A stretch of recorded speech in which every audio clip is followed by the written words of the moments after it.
तुमच्या आंदोलनाकडे संबंध राज्याचं लक्ष आहे आणि प्रचंड मोठा बंदोबस्त लावला। ठीक आहे, ते बंदोबस्त लावलेले आहे। मी स्पष्टपणे सांगितलेले आहे की मला हे संविधानिक अधिकार आहे मला की मी शांतिपूर्ण मार्गाने आंदोलन करू शकतो, कारण ज्या प्रकारे कोल्हापूरमध्ये जी घटना घडलेली आहे त्याचा विरोधच करायचं नाही आहे। जे चाललेलं आहे ते बघा आणि गप्प बसा, हे जे सरकारची आणि पोलिसांची नीती झालेली आहे त्याचा विरोध करण्यासाठी आणि कुठेतरी हे प्रकार पुन्हा होऊ नये याच्यासाठी आम्ही पूर्ण महाराष्ट्रभर आंदोलन करण्याचा निर्णय घेतला होता, घोषणा केलेली आहे आणि आज पूर्ण महाराष्ट्रामध्ये आपल्याला हे चित्र बघायला मिळणार आहे। सर, आता हायकोर्टात सुद्धा या प्रकारची तातडीने सुनावणी होणार आहे, काय वाटतं?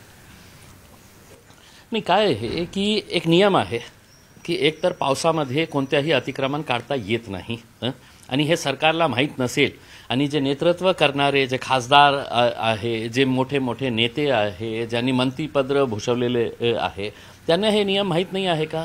पोलिसांना आणि प्रशासनाला हे नियम माहीत नाही आहे का?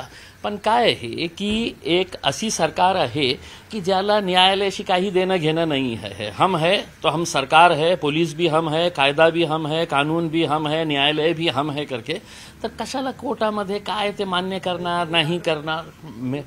कारण आपण बघितलेले आहे की अनेक अशा प्रकरणामध्ये त्यांची जे काम करण्याची पद्धत आहे ते त्याच्याच प्रकारचे सुरू करत आहे। जेव्हा त्यांना ते थांबवायला पाहिजे होतं त्यावेळी गप्प बसले होते आणि 8 दिवसानंतर म्हणणार की आम्ही केसेस केलेले आहे। कसे थातुरमातुर केसेस आणि किती लोकांना तुम्ही अरेस्ट करणार आहे आम्हालाही माहीत आहे, कारण तुमच्या आशीर्वादाने हे सगळं चाललेलं आहे।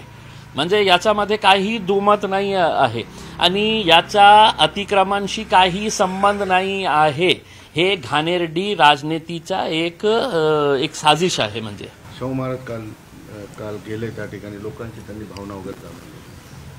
ज्या दिवशी हे घडत होते तर कुठे होते? मतलब फिरायला गेले होते का?